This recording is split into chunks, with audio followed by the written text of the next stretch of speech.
Welcome to The Unconventional Path, entrepreneurship and innovation stories and ideas. Hello, I'm Bela and Mike. And I'm Mike Wasserman. Today, we are excited to be joined by Henry Daas.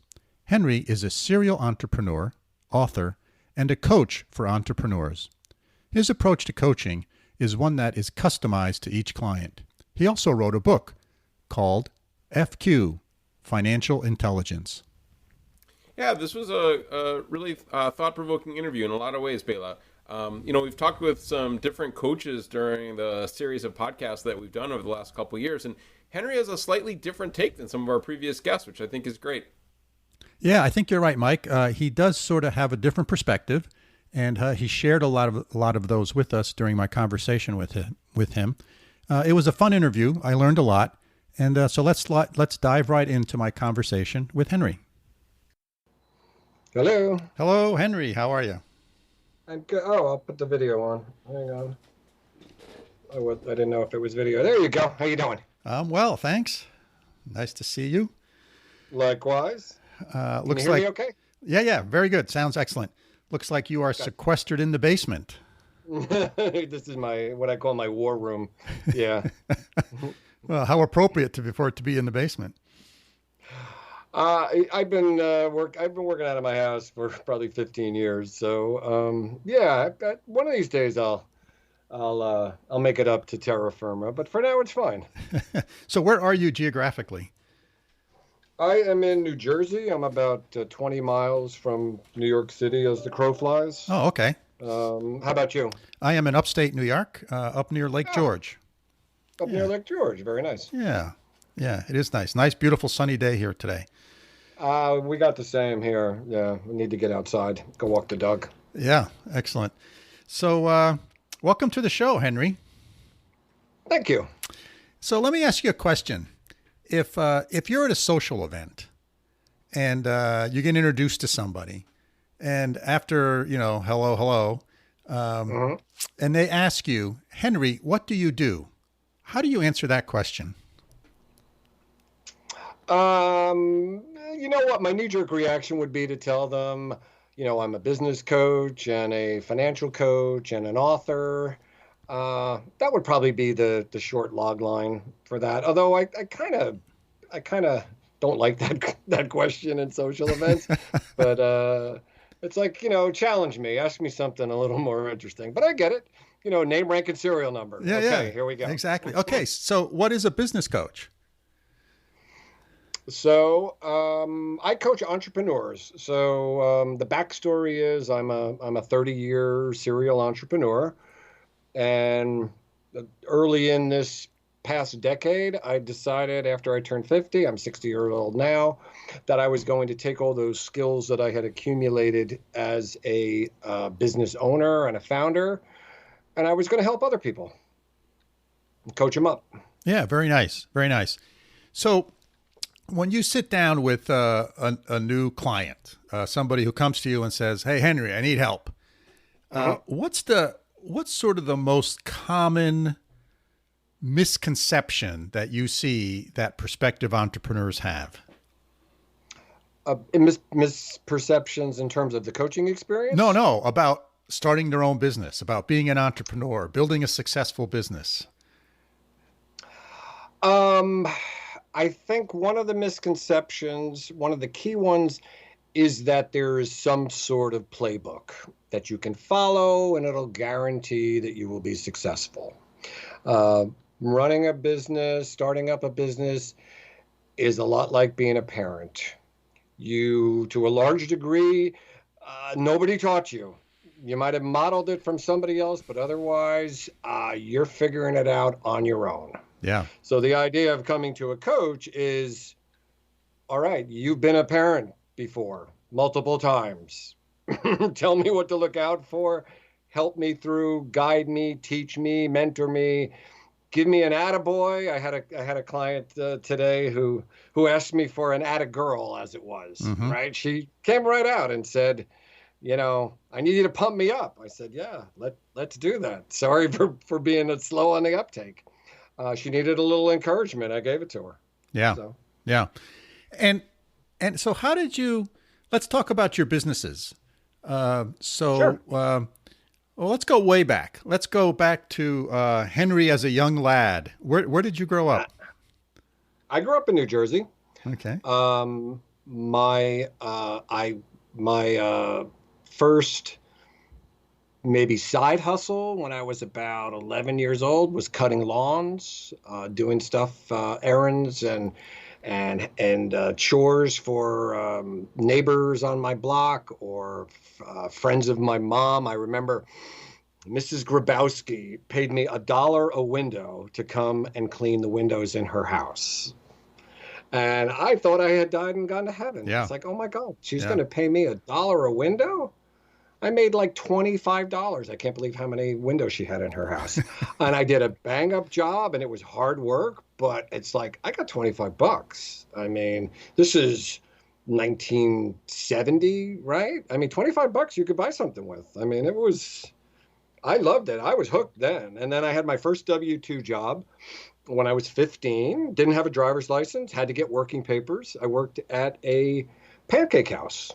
And I started as a dishwasher at $2.20 an hour, which was the minimum wage in 1974. I was 15 years old, and I banked over $3,000 working at that place. Yeah, I loved it. I worked hard. It's like, yeah, let's do this. Yeah. Yeah. It's interesting. I too started mowing lawns. That was my, in the Mm-hmm. 13-year-old range. And, Yeah. it was where I grew up, you did one of two things. You either mowed lawns or you babysat. And Yep. if you babysat, you got 75 cents an hour. And Wow. Yeah. I could mow a lawn, and in an hour, I could make like $3. So Mhm. that was like, that was my first IQ test. Which one of these two things do you want to do? Well, you know what? Mowing lawn is hard work. That's true. I mean, it is. You're Yeah. out there. I mean, fun. You're out there in the sun, but you've got to, you got to bag the clippings. You've got, there's work that has to Yeah. be done there. Yeah. Well, Then again, I'm not to say that babysitting isn't hard work. yeah. To me, mowing lawns was easier than watching some bratty kids. Yeah. Yeah, I'm with you there. I mean, the Pancake House was great fun because we all worked there.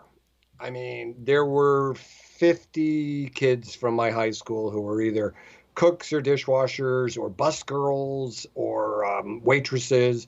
So we had a lot of fun. And they paid us. Yeah. So it was like, why not?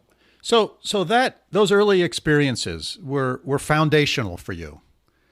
And do you think that still happens today? Are the 19 and 20-year-olds of today, or the 19 and 20-year-olds of 10 years from now, are they having those? Are they having similar types of foundational opportunities that help to establish them for the future? Well, I think the opportunities are there. But I know from my own experience, I have three boys. They're 19, 23, and 28.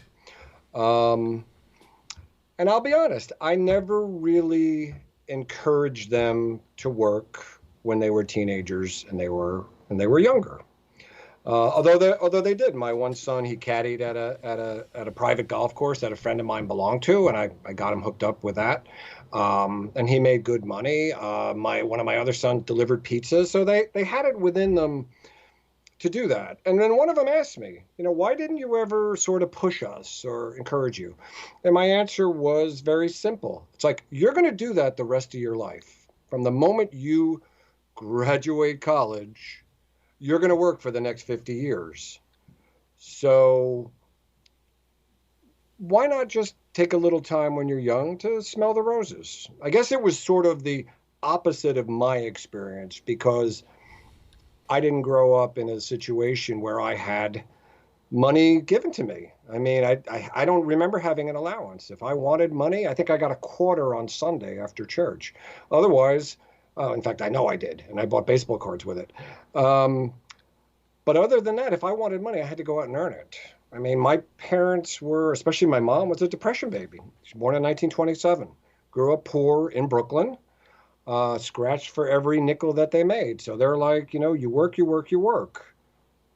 But me, it's a little different. I mean, my kids, I know, will be successful and they'll work hard. They have it.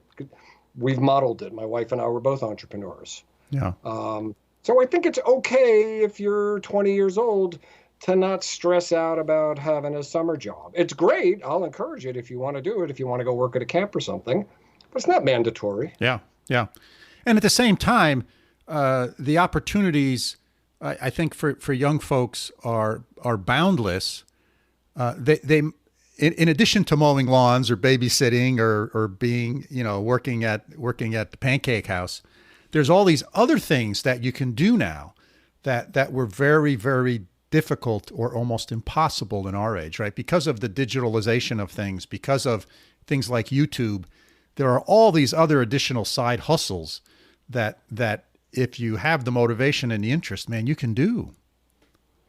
Yeah, it's crazy. You can become an influencer. It's like, what's an influencer? Well, I just go out and I kind of, tout a particular product. And it's like, people will pay you for that? Yeah, like people will pay real money if you're like, it reminds me of the cool kids. If like you're one of the cool kids and you're seen wearing this thing and you put it on Instagram, whoever produced that thing will pay you for that. Yeah. I mean, we didn't have that. I remember I bought a bicycle.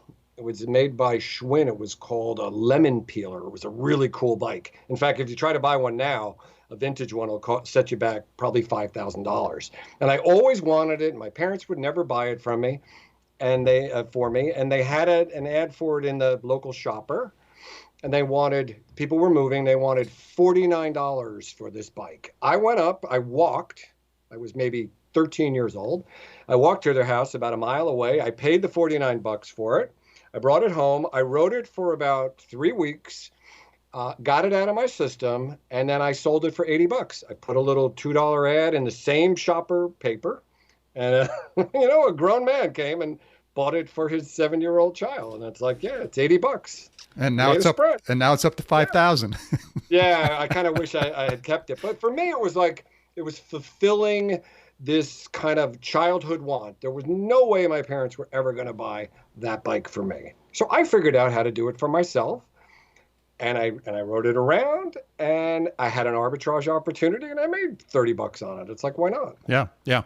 So if you reflect back on that early childhood and those side hustles that you did, what were the important lessons that you sort of learned from that?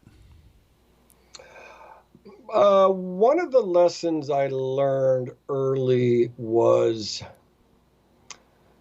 I guess this is kind of a little bit jaundiced, but the world is not fair, right? I learned, this is kind of a sad lesson, but if you work hard, keep your head down, follow that sort of, Catholic nose to the grindstone ethos, you aren't necessarily going to get rewarded for it. And that was an eye opener for me as a teenager, because I worked my butt off, and I really felt like I just wasn't getting the recognition for it. So I learned that lesson. Now, it didn't stop me from working hard, but I do remember feeling that I don't want to do that when I get older. I want to be one of those people who recognizes people's efforts and understands that even though the world may not be a meritocracy, that doesn't mean that you can't be. Mm-hmm. Mm-hmm. But look, you've done okay. So it may not be fair in the short run, right? But in the long run, I think hard work, motivation does pay off in the long run. Now, again, there's always exceptions to all these things, right? But I'm not knocking hard work. I'm a firm believer of it. When in my coaching practice, I make no bones about the fact that I'm a bit of a taskmaster. I'm demanding, and if that profile doesn't fit you, we're probably not going to be a match. Yeah.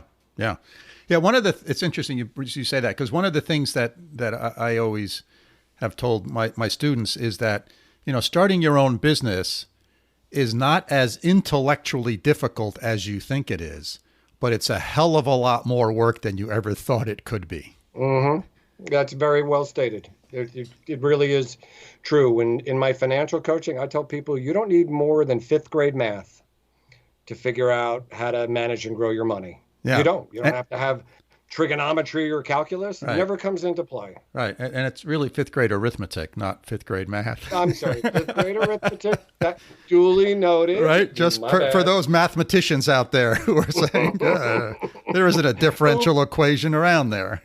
Yeah. Okay. Yeah. Very nice. So what's your typical client look like? I don't know that I have a typical client. I'll tell you, a couple of years ago, I was in Bangkok at a conference, and a bunch of my clients happened to be there. I think about 5 or 6 clients were all at this conference with a few hundred people. So I invited everybody to dinner, and we went to this little Thai restaurant. And I looked around at the table, and I realized this is the most eclectic group of people that I have ever seen. Young, old, in between, Americans, Australians. One guy was from the Netherlands. It was a total mixed bag of people. The only thing that they had in common was me. But putting that aside, my personal feeling is about 90% of business is the same. Whether you sell SaaS products or 747s, you're still faced with the same challenges. So if I have to describe the ideal avatar, the number one attribute that I'm looking for in any potential client is coachability. Number one, you need to be coachable. If it's going to be a struggle, and a little bit of pushback is always part of the process. But if you're the type who's really stubborn and digging your heels in, I'd have to ask, what did you expect out of this relationship? Everything else is just mechanical. What's your business? I'm a affiliate reseller, and I do $1 million a year, but I want to level up and I want to get to 5 million. That wouldn't be atypical for someone to come to me with that profile. Yeah. So is there a typical skill set that entrepreneurs are missing?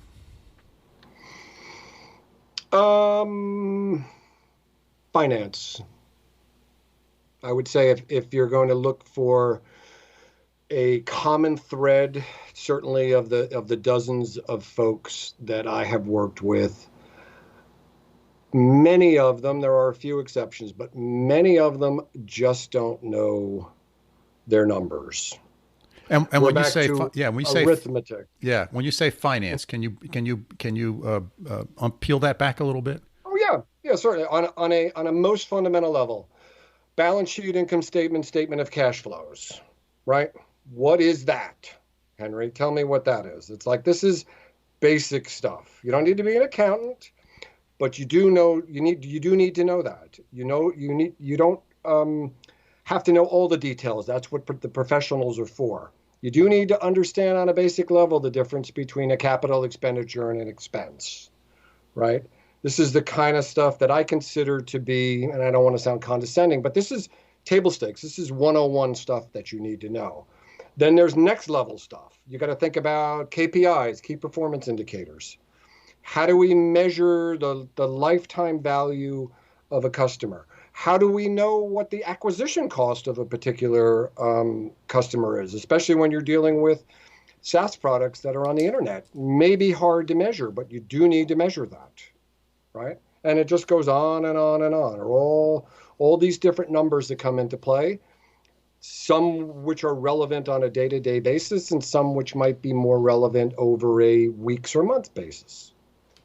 But you got to know them. Yeah.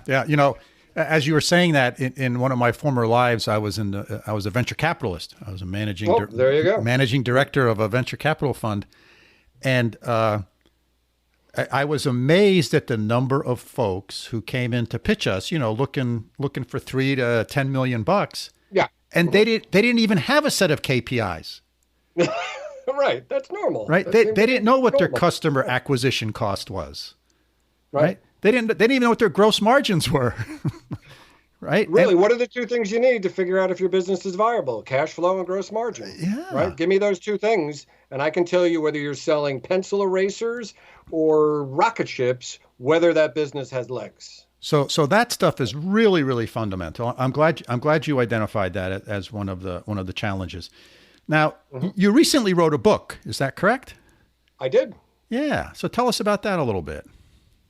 So I'll give you the backstory. I'm a trader. I manage money for a few other family members besides my family. I wouldn't say I do it professionally, but it's a decent sized portfolio of money. No one would turn it away. And I'd always had it in the back of my mind that I wanted to create a course about not financial literacy, but financial intelligence, right? Literacy being I can read and write, but intelligence is what do I do with this new skill that I have, the ability to read or write. So I was at a conference, and I was sitting at a table with a bunch of other coaches, and we were talking about our Jim Collins BHAGs, our big, hairy, audacious goals. And I said, I really want to write a course in financial intelligence. And they kind of looked at me and said, dude, you're not getting any younger. You might want to get on that, in a nice way, right? And I took that and I ran with it. And I went back and I started writing this course. So it took me a couple months to write it. And then I tested it with a dozen people. I had a whole curriculum. I was all ready to go. And then a bunch of people who went through the course said, hey, you know what? You should make this a book. The book will be your lead magnet.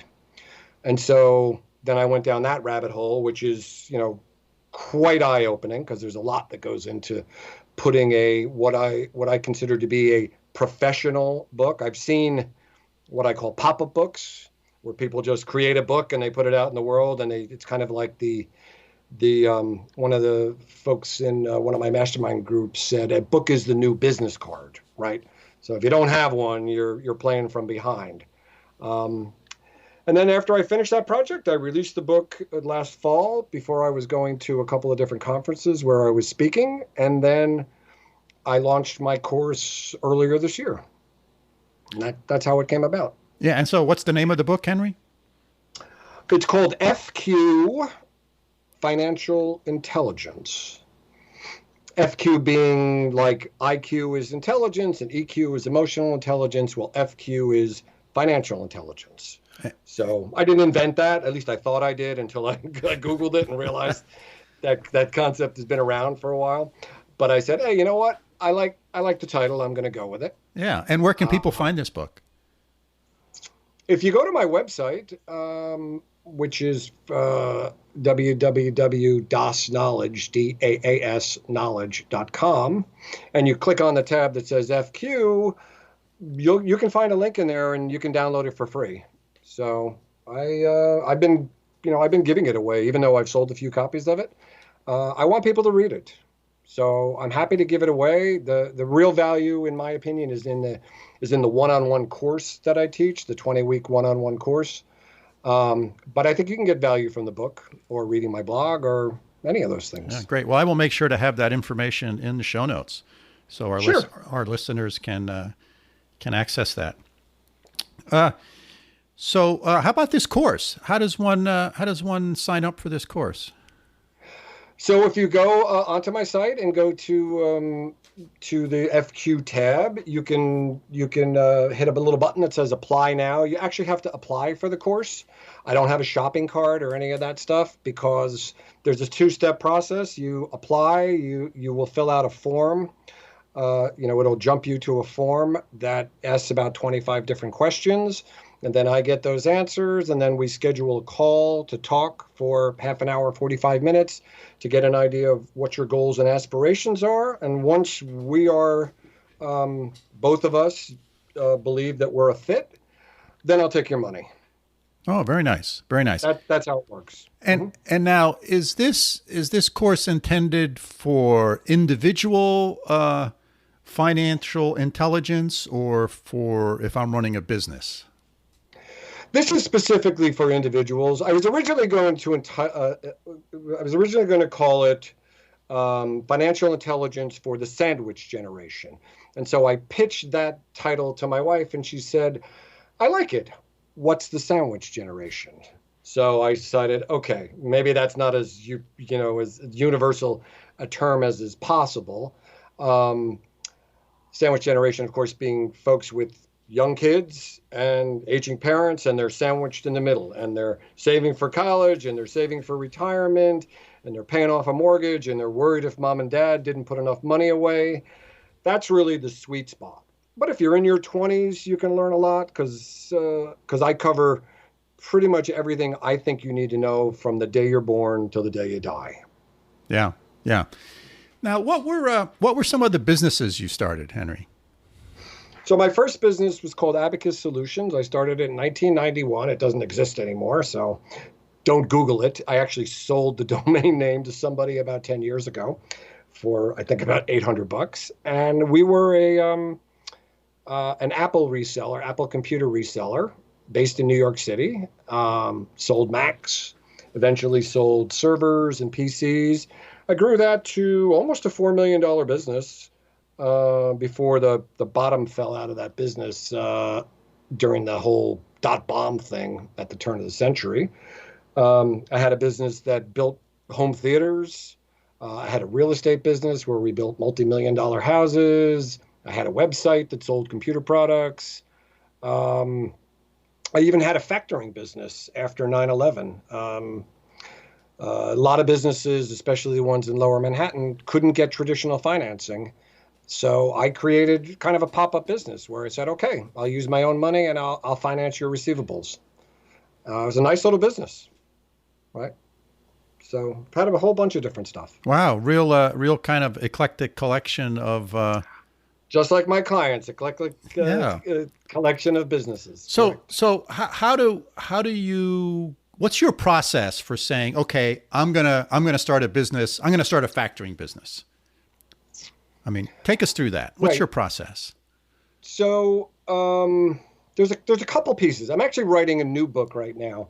It has the unlikely title of Codfish. So what does Codfish mean? Codfish means customer support, operations, development, finance, infrastructure, sales and marketing, and human resources. So those are what I call the 7 silos that every business has, right? No, there's no business out there that has 6. There's none that have 8. Everything that you need to do within your business will fit into one of these 7 silos, right? Entrepreneurs generally will found a business out of one of those silos, which is kind of the part that I'm writing right now. So my first business grew out of the customer support silo, meaning the way it started was as an accidental business, right? There are 2 kinds of businesses, accidental and purposeful. Accidental is somebody said, hey, I need something. And I said, oh, I can do that. And a purposeful is I saw a need out in the world and I sat down with a piece of paper and I created, say, a business plan and then I executed it. So the accidental business was a friend of mine needed a bunch of Macintosh computers for a client and he couldn't get them. So I did. I went out and I figured out how to do it and he kept feeding me deals. And after 18 months, I did $600,000 worth of business just with this one guy. And then I looked at my wife and I said, hey, this is a real business. I'm going to quit my job and go. So the process will be different really depending on where you started, right? So if you were a software developer and you were building an app, you're probably going to come out of the development silo and then you have to add all the other pieces. Some of them as a solopreneur, let's say you started as a solopreneur, some you'll be qualified to do and some of them you won't, right? Like I said, many entrepreneurs, I shouldn't say most, are not qualified to handle the financial side of their business. You know, it's just not in their wheelhouse. But you can hire people to do that. Right. Make sense? Yeah. Right. Yeah. Very nice. Very nice. So you said you quit your job. So did you work in corporate America for a period of time? I had 2 W-2 jobs in my life. I graduated in 81 with a degree in electrical engineering. I worked as an engineer for 3 years for a large multinational company. And then I talked my way into a job as a programmer for a subsidiary of the New York Stock Exchange. Got it. And I started as a programmer. I was uniquely unqualified for it, but they liked me. They hired me. I was terrified, but I'm a quick study, and I learned it on the job. And then I started my first business when I was probably around 30. Yeah. Where'd you go to engineering school? Bucknell, Oh, Lewisburg, PA. Yep. Yeah. Very nice. Very nice. I'm an engineer also. So mechanical. Good. Mechanical. Yeah, I'm a mechanical cool. guy. Yeah. Good for you. A few years earlier than you, but I love engineers. Engineers are great. A lot of the guys I know who are professional traders are all engineers. It really plays to the engineering sensibilities. Yeah. Well, that's a nice way of thinking about it. It's a nice way of thinking about it. So when you think about entrepreneurs today, and what do you think the big challenges for them are? Not from their own personal skill set perspective, but what are the big challenges of kind of launching a business today, given the digital nature of everything? Everything's online, things like Amazon, and how distribution has changed drastically, how brand building, everything in the last 20 years has changed drastically from how we learned how to do it in school or in business school.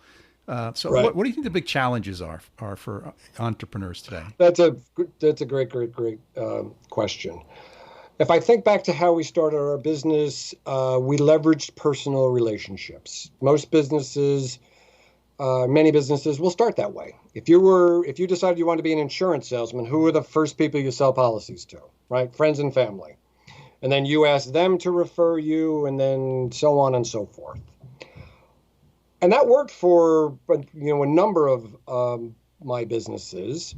But now we're at a state where, I describe the internet as 7.5 billion people screaming, "Look at me, look at me, look at me," all at the same time, right? So how do you differentiate yourself? That's one of the key sales and marketing challenges. Sometimes people will talk about what's your secret sauce, right?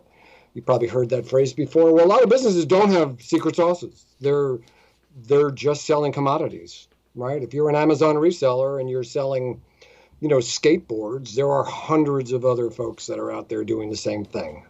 So how do you differentiate yourself in this massive confusion? For some people, they go the influencer route. They try to find someone who can be their advocate, someone with a higher internet Q score or profile than they do, and they hitch their wagon to that. But that always comes with baggage, because you're beholden. Again, in the Amazon world, about 2 weeks, no, it was about a month ago, April 21st, they changed the rules for affiliate resellers, and people's commissions were slashed in half. But again, Amazon's the 800-pound gorilla. If you want to play in their pond, they're the ones who are going to make the rules. So that can be a little bit daunting. On the opposite side, when I think about what we had to do from an infrastructure standpoint when we started our first business in terms of securing an office space and all the ancillary stuff that we needed to do to run our business really before the internet. Well, now there are tens of thousands of SaaS products. You can get to market and start marketing your widget in a week, and you can do it extremely inexpensively. Whatever it is. I use a program called Schedule Once. So my scheduling is all done online. It's easy. It costs something like $19 a month. It's peanuts. So you can cobble that together, and you can get to market in ludicrous speed, right? Spaceballs reference. You can get there. What did Trump call the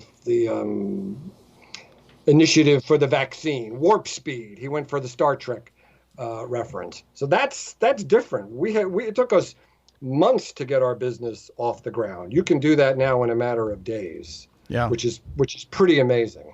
Yeah, absolutely. Yeah. It's amazing how, in some ways, things have gotten so much easier from one perspective and so much more difficult from another perspective. Exactly. Yeah. Right. So it's kind of a zero-sum game, right? So, sales and marketing, you can create a funnel and you can, blast your message out to tens of thousands of people on a daily basis.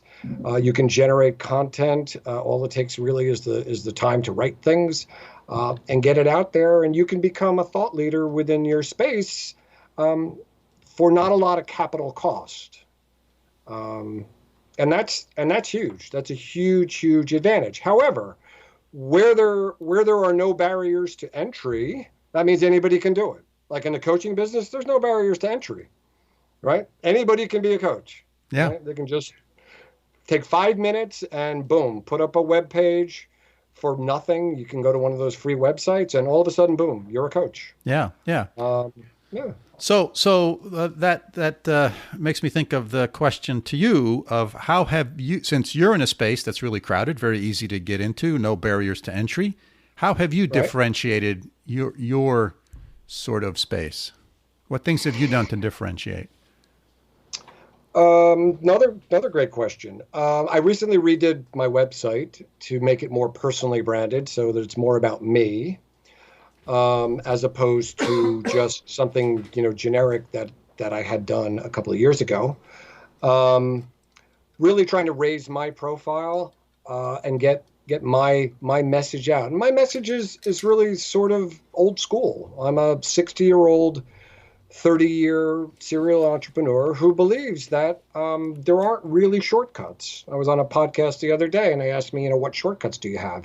It's like, I don't have any. I don't know of shortcuts, right? I mean, there's a thrifty way to do things, but there's no real growth hacks, as they call them, right? I think that's what the cool kids call them. They're not. You have to make a plan, you have to execute it, and you have to be nimble and coachable enough to pivot when necessary. If you're 100% wedded from day one to doing this one thing and it doesn't work out, where does that leave you? If you were born and said, I'm going to be a doctor, and I know people who've gone down this road, from the time they were very little said, I'm going to be a doctor. And then what happened? They went through school and ended up with $1 million worth of debt and came out as a doctor and hated being a doctor. I mean, that's awful. So you have to be nimble, willing to roll with the punches. Just look at what's gone on with the pandemic. I mean, we're in the middle of this, and I opened my coaching practice up for April, May, and June for free to anyone. Put a big banner right on the front of my site that said, if you want to have a call with me, click on this link, have a call, no obligation, no cost, we'll chat. If you want to have more than one call, and I've had at least a half a dozen people I've had multiple calls with, and talk to them about this unique situation where the tide just went out overnight and people in certain vertical markets like the hospitality business or the travel business saw their business go from really, really good to zero, right? And that's tough. That doesn't happen often, but it's an incredible learning opportunity. I hate to try to gloss over it because we're talking about people's lives and people's livelihood, but it's this great opportunity to step back and reevaluate. There's a quote from Churchill that one of my clients gave me that I've been using. It says, never let a good crisis go to waste. Yeah. Take the time and reevaluate everything that you thought to be true about how you were doing things. Now's the time to reevaluate and then relaunch or pivot that much better. Yeah. Yeah. So oftentimes, well, luckily not too often, but on occasion, there are unexpected events that happen in people's lives and to businesses. This whole COVID thing, of course, right? Boom, in Sure. span of 3 weeks, the world changed. Yep. And so, are there things from a financial intelligence perspective that I can do to help me cushion those types of events when they happen to my business? It's difficult.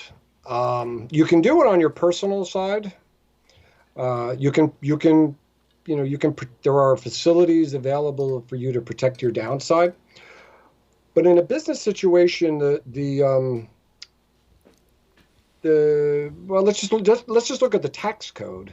The tax code is set up really to de-incentivize pass-through businesses from holding money, right? 90+% of businesses are S corps or LLCs, which are pass-through entities. I don't want to get too deep into the mud with that, but if you're on a calendar fiscal year, December comes around and you want to zero out, because otherwise, if you hold retained earnings and then dividend them out or however else you pay them out, you get double taxation.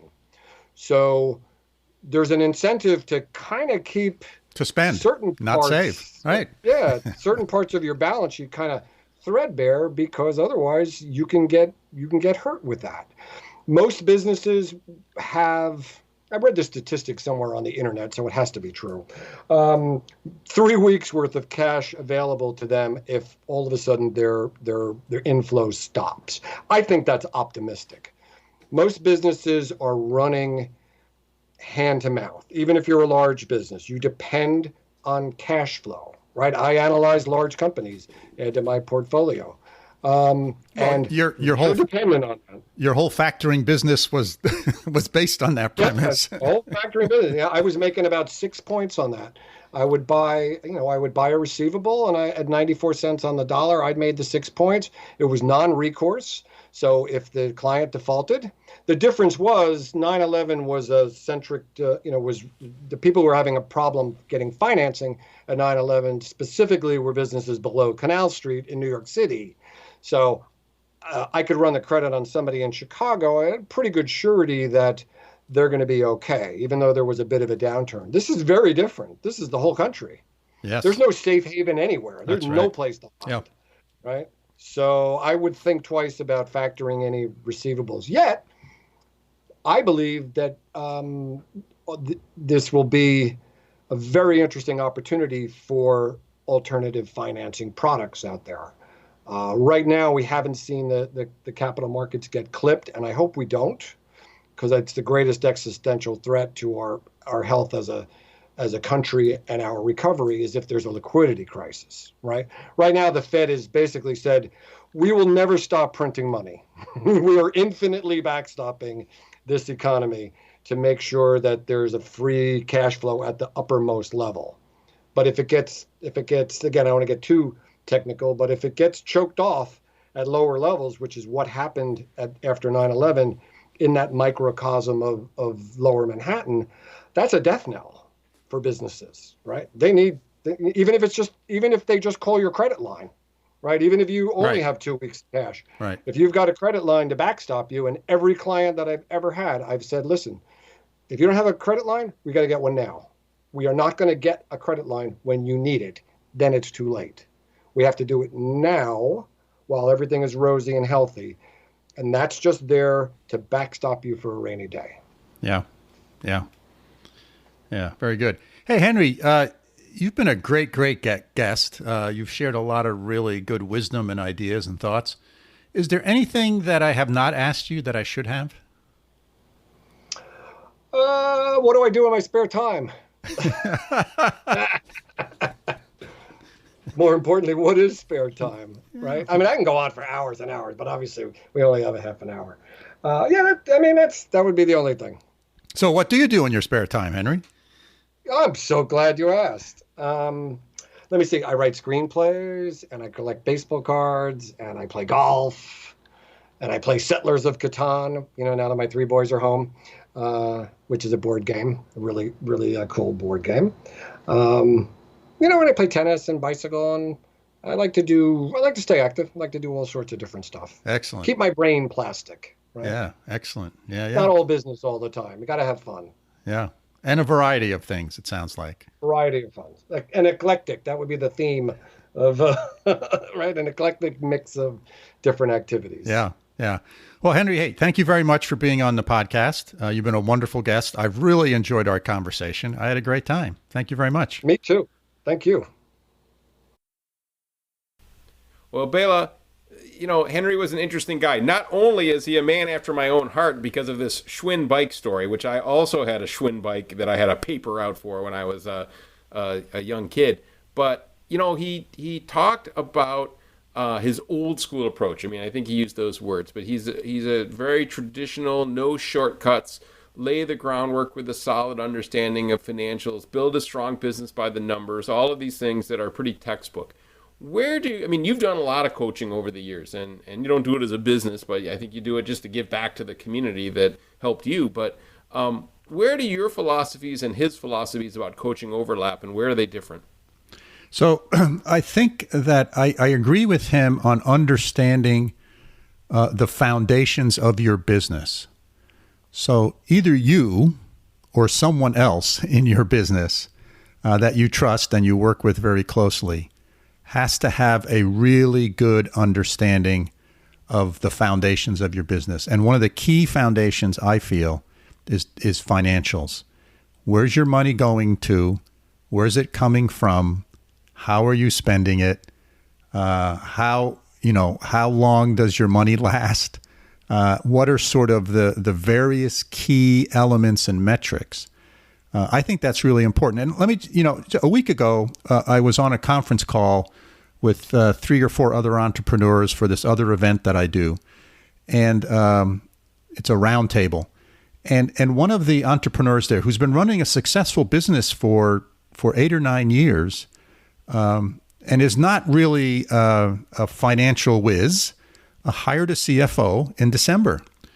And working with that CFO, they've really gotten insight into their business and how the business was performing and understanding where they were spending their money. It was clear they did not have a good understanding prior to the CFO coming on board.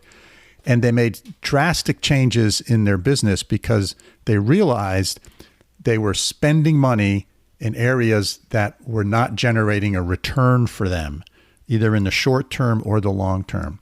So here again, sort of this financial intelligence, understanding the key aspects of your business, I think is really, really important. It's like understanding the cost of acquiring a customer. How much does it cost you to acquire a customer? You should have a good handle on that. And then you can figure out, okay, if it cost me $100 to get each customer, I better generate a lot more than $100 of revenue from each customer. Otherwise, it's not worth it, right? Because it's the margin of that revenue. It's actually I got to generate more than $100 of margin, not just sales, to make that customer pay off. So understanding the subtleties of this, I think, is really important. And that's where I really agree with Henry. I think he was spot on those things. And again, it doesn't have to be you. It doesn't. As an entrepreneur, we all have our strengths and weaknesses. And it's not like you have to go out and, become an accountant or become a financial manager or a financial whiz. But someone inside the business needs to have a good handle on that. And you, as the entrepreneur, have to have at least a basic set of understanding and tools so that you can understand what the experts are telling you about your business. How do you think about it, Mike? Yeah, I mean, you bring up an interesting point, Bela, because you and I both know plenty of successful entrepreneurs that are not financial wizards. But yeah, all the ones I can think of too, and they have somebody they can trust. And when we bring up the word trust in entrepreneurship, this is kind of a loaded word in a lot of ways, right? Is you get into an entrepreneur because you want to be in control of yourself, right? You want to run your own business. You want to be the boss. But if you don't have good financial chops, you really need to have somebody that not only that's inside the organization that knows this stuff, but that you can trust. There's so many ways that things can head south when it comes to your collecting the money that you're collecting, whether it's cash or credit cards or whatever, managing the expenses, keeping control over the expenses, taxes, making sure that taxes are being paid on time if it's a state that's doing sales tax, or if you have employees that payroll taxes. There's so many little things where somebody inside the organization has to interface with your accountant. So I guess, you've got to know it yourself. And that's, trust but verify, right, is the saying, right? And that's why the entrepreneur you need to make sure that you've got either the book knowledge, right? You had business classes, or you've gone to some training, or you can ask your accountant, they provide training in these things too, a lot of times, right? You have to pay for it, right? But they can hook you up with training. But somehow, whether it's through the small business association in your local town, or through the local community college, you have to have enough so you can, yes, trust, but also be able to verify. So I thought that was fascinating, and I do think this idea of having every entrepreneur should know income statement, balance sheet, and cash flow statement is really critical.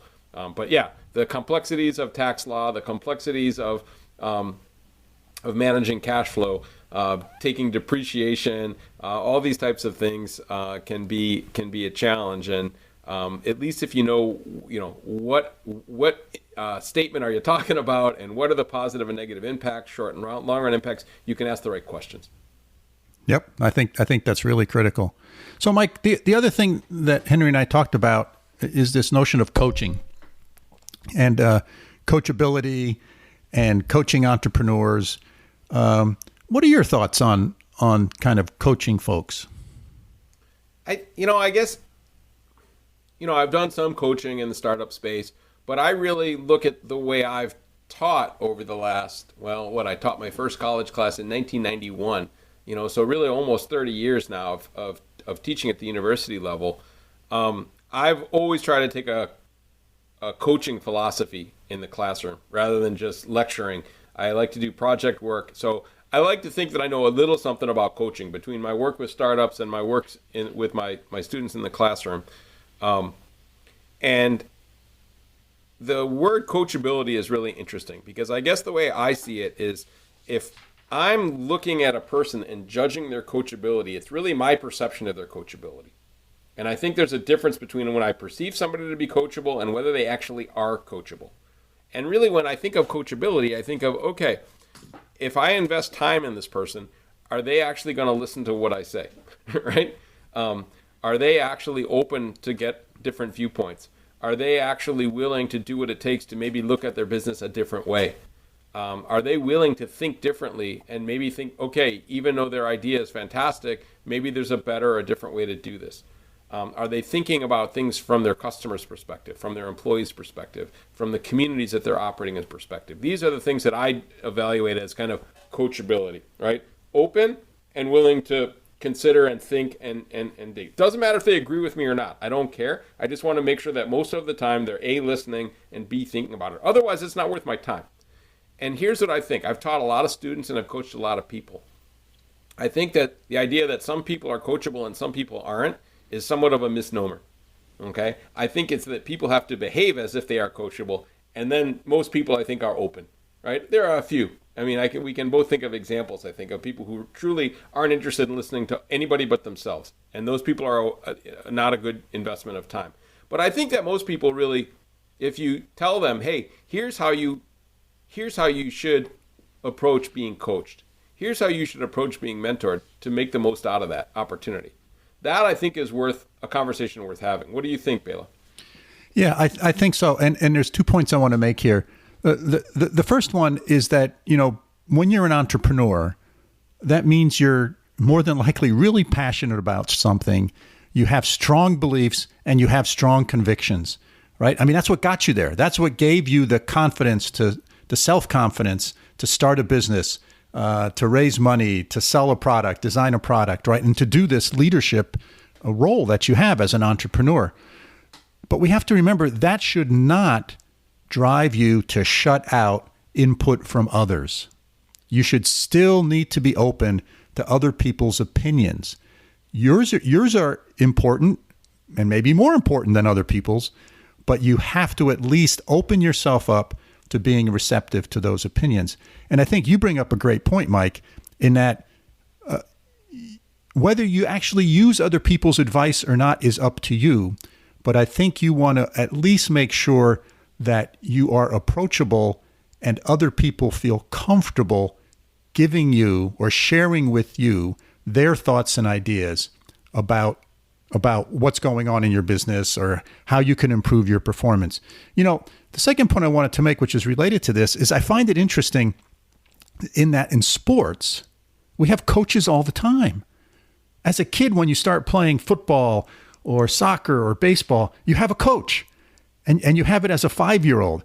And then as you progress through the ranks and as you get older, you have a coach. And even at the top level, the professional levels, whether you're talking about tennis players, who are individual players, they all have coaches. Whether you talk about golfers, whether you talk about football players, soccer players, all the sports, even at the utmost top levels, they all have coaches that are another set of eyes watching their performance and helping them to improve their performance, making comments, making suggestions. And it's interesting that in the business world, we don't really do that, but we do it in sports. It's ingrained in sports. But for some reason, once we sort of finish our formal education, if you want to call education sort of an element of coaching, we sort of stop and we say, okay, I got everything I need. I'm going to figure out how to do this. And I think there's a lot for us to learn there from sports, because coaching is embedded. Even Formula One drivers, right? Who are, they're part of a team, but they're driving these cars. They have fitness coaches. They have performance coaches. They have psychology coaches, right? They have all these folks that are helping them deal with the pressures of the game. The pressures of being an entrepreneur are tremendous, right? You're starting a business and sort of coping with that, and being another set of eyes and another input into what they're doing. Because sometimes it's hard for you to understand. And I've done this many times where I have said something or done something which got interpreted, probably because of how I said it, in a totally inappropriate, not in the intended way. And someone had to point that out to me to say, hey, Bela, you really screwed up here, right? You said this in such a manner because of the tone of your voice, the inflection in your voice, or the look on your face, or the way you waved your arms or whatever, that it got totally the wrong message out. And I was like, oh, Jesus, I didn't realize that. So I think that's why coaches are really, really important, or having confidants that you can trust, right? It doesn't need to be a formal coach. It could be some confidants that are going to give you honest feedback, not yes people, right? That always feather you up and say, hey, you're doing a great job, but sort of give you honest feedback on what you're doing. I know, that's sort of my thoughts on that, Mike. Yeah, there's two parts to it. One is surrounding yourself with people who will give you constructive, critical advice. And then the second is being open to it. And, it's interesting. There are cultural differences here. So living in Germany, this is a place where we give each other very direct feedback, very critical feedback. And that's considered the socially acceptable thing to do. If we're like, oh, this was really good, and you didn't mean that, that's actually rude here. And the German students love when we watch videos or I tell them about how U.S. people give feedback to each other, right? And we have this like sandwich thing, right? It's first I have to say something really nice to you, like, oh, Bela, the slides that you made were beautiful. And then I can be critical, and I'm like, well, maybe you should think about, right, this, okay? And then I say, oh, but in the end, I really liked what you said. And, your suit was great too, by the way, right? You look fantastic, right? And that's feedback in the U.S. And in German, it'd be like, look, I didn't understand slide 2. The writing on slide 3 was really small. I didn't see the connection between slides 2, 3, 4, and 5. The analysis at the end I thought was incomplete, okay? And I think you can improve all these things. And that's it. That's German feedback. And and to a U.S. person, I think that would sound really harsh, right? Especially from somebody you didn't know so well. So I think, the point is that one is the first step is being able to, even if you're passionate about your beliefs, as you said, to say, you know what, I need to surround myself with people who are either smarter than me or at least have a different perspective for me. And I have to go out and seek that coaching, that mentoring, those friends, right? I mean, one of the reasons I like you is because I think you're smarter than me and you have all these different experiences than me. And I like the advice that you give me. And I like hearing what you tell other people. And I learn from you, right? And I like to surround myself with people like that, whether they're younger or older or the same age, doesn't matter. But it's like this mix of opinions that look at the world differently than the way I do. And I think you got to seek those out. And then the second thing, and this is hard for a lot of people I know, is to take that critical feedback and be appreciative and say, yeah, I need to think about that. Might not agree that I should do this differently, but thank you for pointing this out and let me really think about this. And I'll be honest, it took me, I wasn't naturally like that. I was very thin-skinned when I was young. I'm still probably thin-skinned, but I was more thin-skinned when I was younger, and criticism stung me. I was used to doing really well in things. And once I started being a lot more open, I think going to grad school and writing papers and getting them rejected from journals is really good, right, for that. And teaching all the time and getting teaching evaluations every semester, really good for that, right? And owning a business and having it not go well is really good for that. So over time, life helps, I think, thicken your skin and make you really appreciate when people are in good faith trying to tell you to do things a different way. And I think that I think that's really the key that I think listeners should really think about is this idea of coachability just means A, actively seeking out different voices than yours, and B, being open to listening. Doesn't mean you have to do it. I mean, we both kind of echoed that. You don't have to follow everything your coach says, but I think you owe it to your coach to actively listen and think about it and ask questions. Well, okay, why do you think this? Why do you believe this? Or can you give me some examples? Are there some alternatives?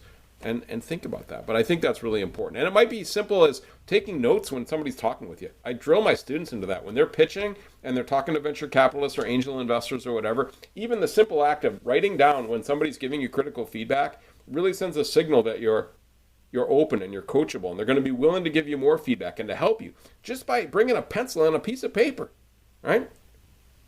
Simple stuff, okay? Following up with some questions or at least a thank you. Thank you for spending the time with me and giving me that feedback. I really appreciate it. Whether or not you follow the advice or not, but that's going to get you more feedback in the future. And remember, coaches usually have big networks, right? So if you're a jerk, right, or you come off as being a jerk, you're not going to get any more help. But I think that if you show genuine appreciation to somebody who's giving you coaching or mentoring advice, that's going to help you in the long run. I don't know. What do you think? Yeah, I was thinking, well said. First of all, well said, Mike.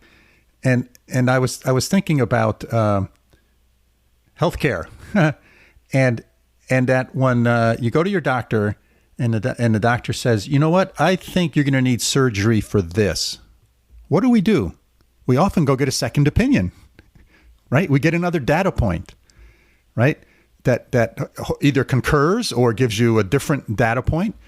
And I think this is analogous to that, right? So I have my opinion about how to approach a problem. I have my opinion on how to solve this within my business. And having at least one other data point from somebody else is helpful, right? It either helps reinforce, and being an engineer, I like a lot of data. So, I like to get 2 or 3 data points and try to figure out, okay, is what I'm trying to do here an outlier? And that may be fine, right? Oftentimes what we do as entrepreneurs, we are outliers, and that's okay. But you want to understand the context in which you're making that decision, and that's where getting other data points is really helpful.